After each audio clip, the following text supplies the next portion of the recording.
My pleasure to introduce to you a dear friend of mine, the Reverend Susan Karlson. Reverend Karlson is a Unitarian Universalist minister, currently serving as a chaplain at Hospice Savannah. She moved to Savannah a year ago and lives in the Asbury neighborhood with her creative husband, Alan, and her sweet-natured dog, Lily. Alan and Susan have 4 daughters between them, 2 on the East Coast and 2 on the West Coast. Susan served as a disaster response coordinator for 2 years, doing recovery work in the boroughs of New York City and Long Island and New Jersey after Superstorm Sandy. She was a parish minister in Wilmington, North Carolina, Gulfport, Mississippi, and Staten Island, New York. She holds a Master's of Divinity degree from Wesley Theological Seminary in Washington, D.C., and a Master of Social Work from Norfolk State University in Norfolk, Virginia. And just on a personal note, I met her at a social function here in Savannah, and when I found out that she was both a minister and a social worker, and I'm also both a minister and a social worker, it was an instant bond between us because we had an understanding of each other that a lot of people just wouldn't understand unless you've been in those fields. She is a licensed clinical social worker in the state of Georgia and has a previous ordination as a minister of yoga. I've grown to learn what a special human being Susan is. And if you've not got a chance to meet her yet, I'm excited that you are also going to get a chance to see how special she is. So please help me in welcoming my friend, the Reverend Susan Karlson.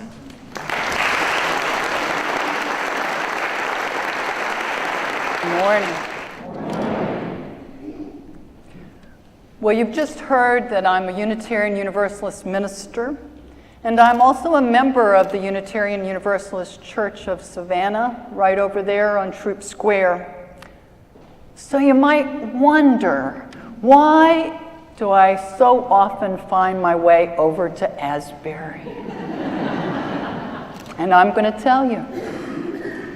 Every morning last summer as I walked our dog Lily down Henry Street, I passed the growing number of orange ribbons, and I saw the sign on the fence, "Ribbons for a Reason." So one day, I decided I would Google Asbury and orange ribbons, and I found this article about the Reverend Billy Hester and what he had to say about gun violence here in Savannah. And I thought to myself, wow, what a church that puts its prayers into action, that lives out its faith.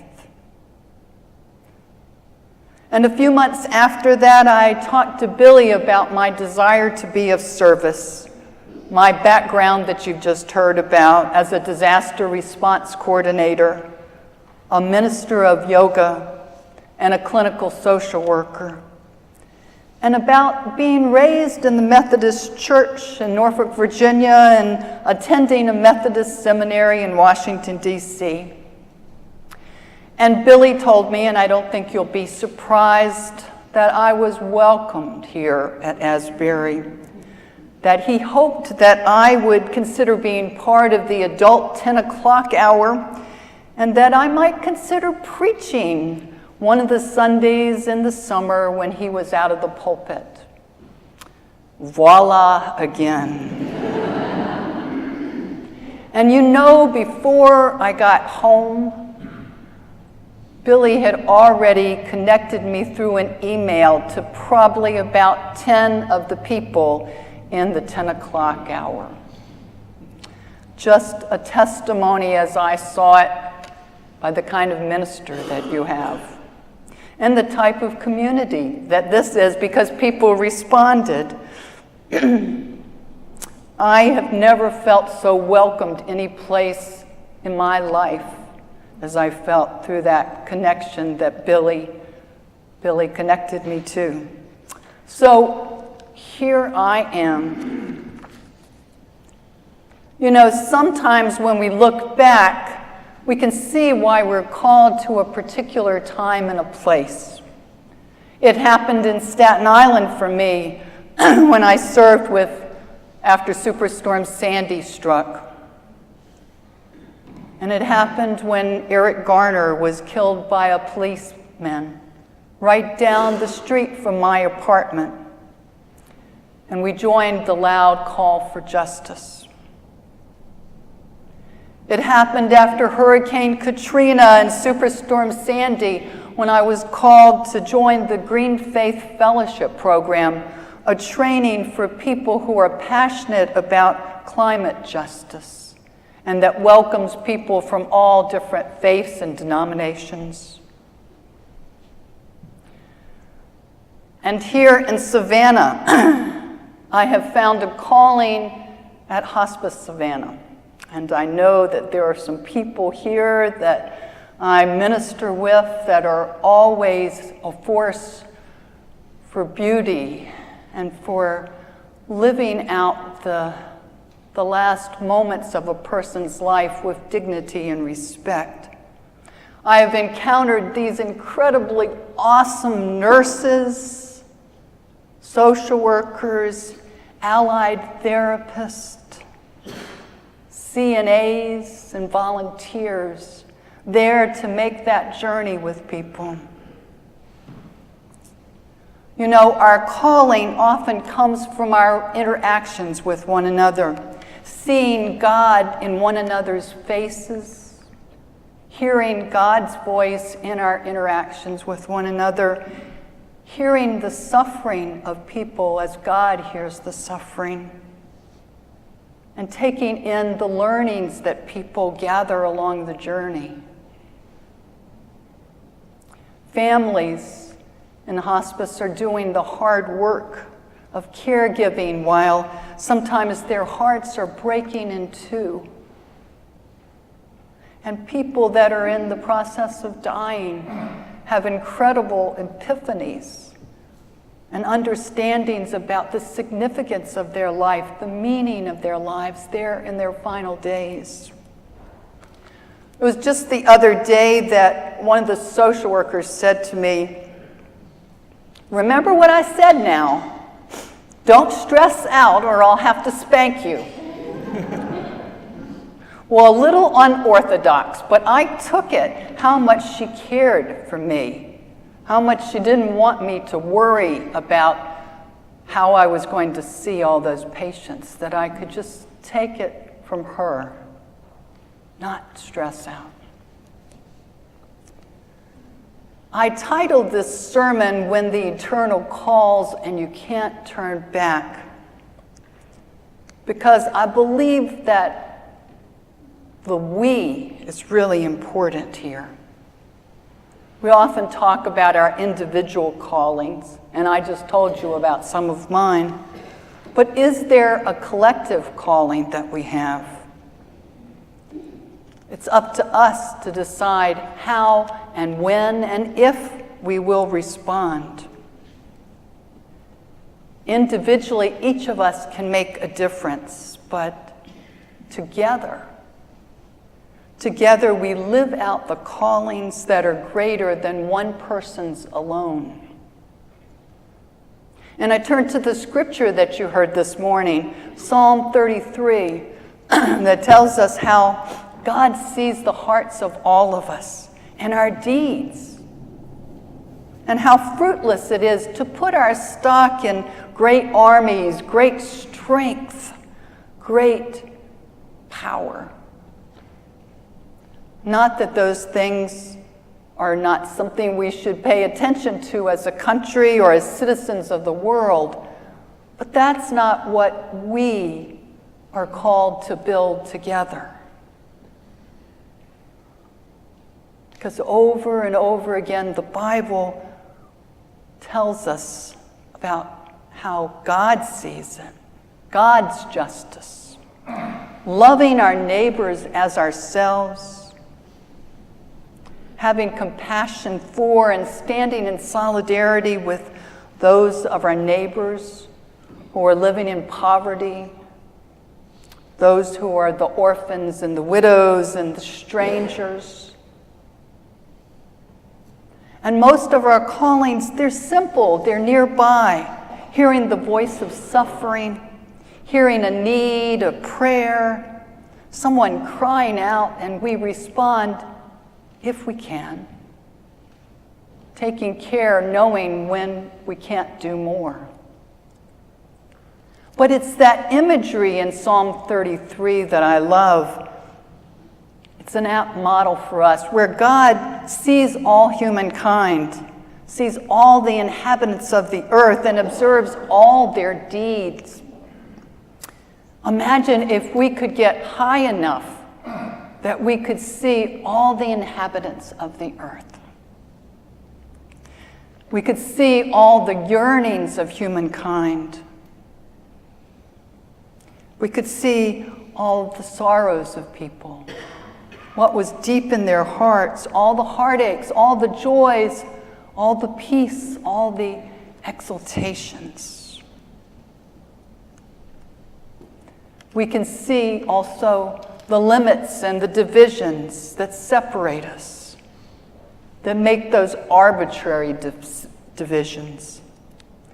How we're separated from our neighbor, how we build up walls that keep out the pain and sorrow of others. Others that are right close at hand, or those that are far, far away.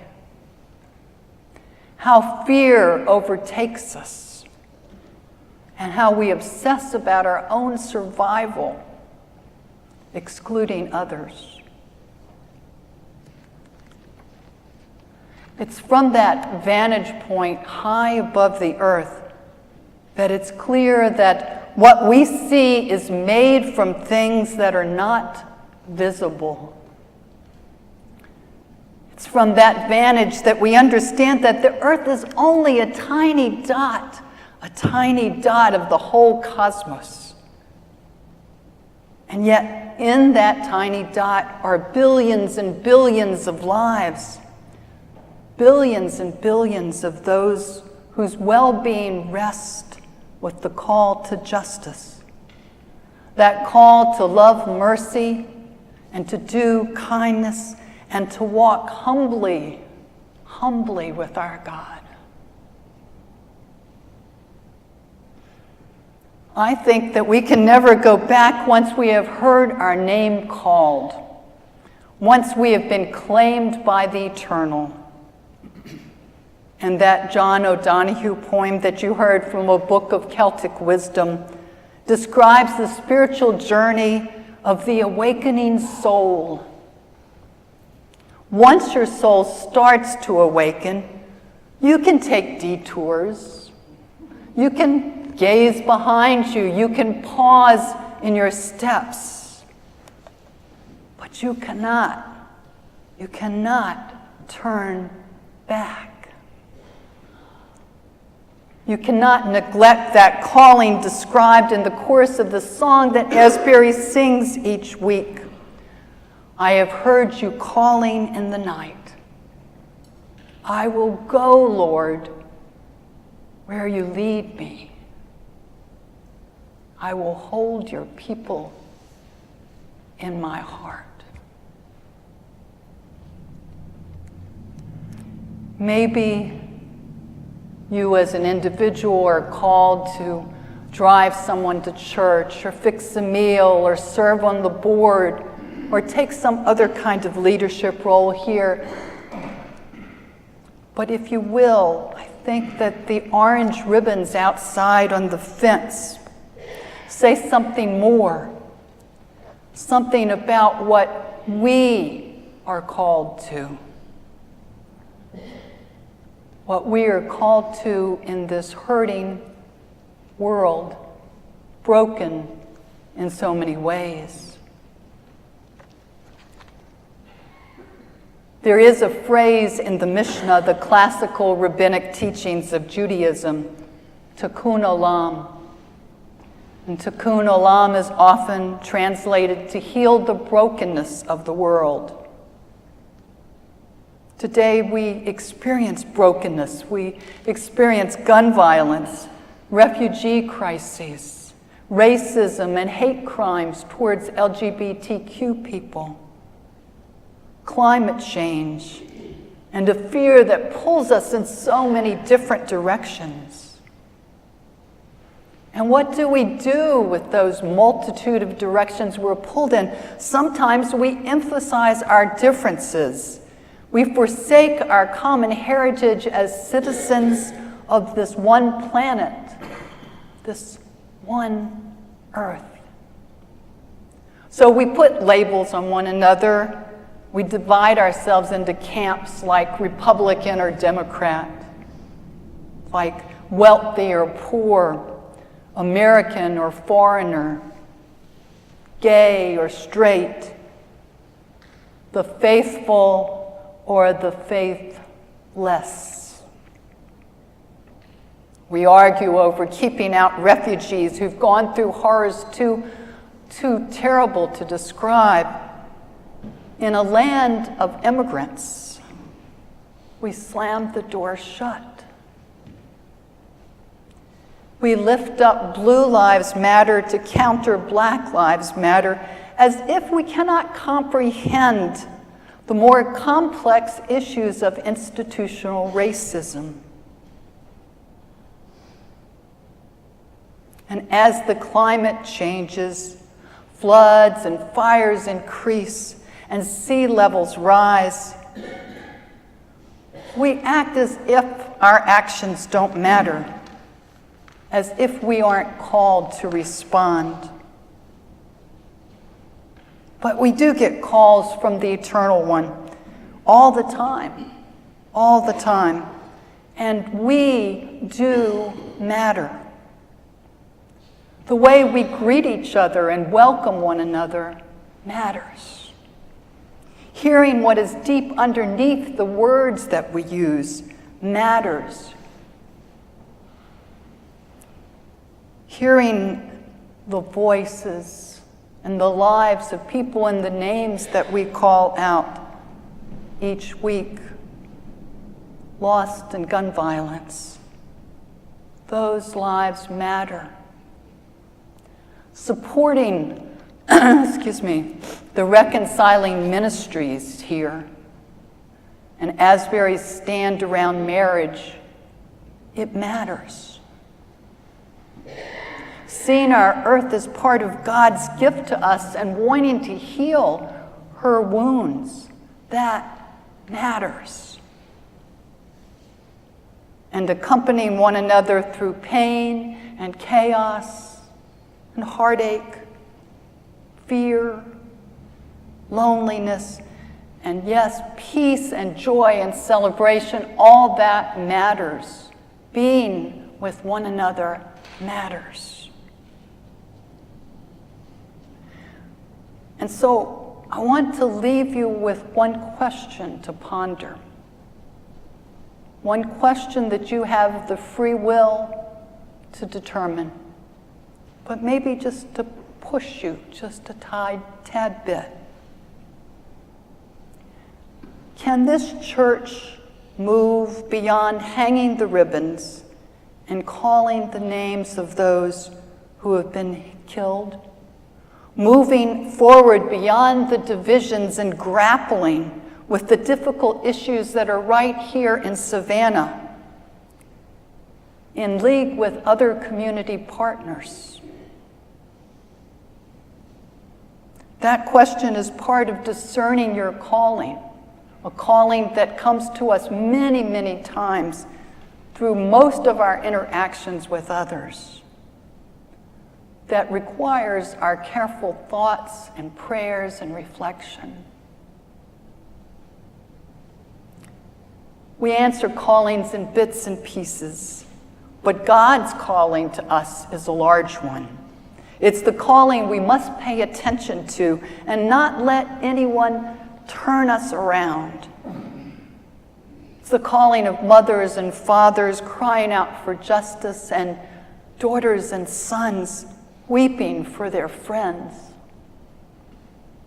We are not individual flames kindled in the night. We are together, a conflagration. We are a people who can hold on to complexity and the need and the yearnings that people have, even though we have our individual judgments and beliefs. In our hearts, in our souls, we listen to the crying in the night, just as the Lord of sea and sky models for us. We know once we are on this journey, we can never go back, because we are called to keep on moving forward. May God's peace and comfort surround you in all you do and in all you are. Amen.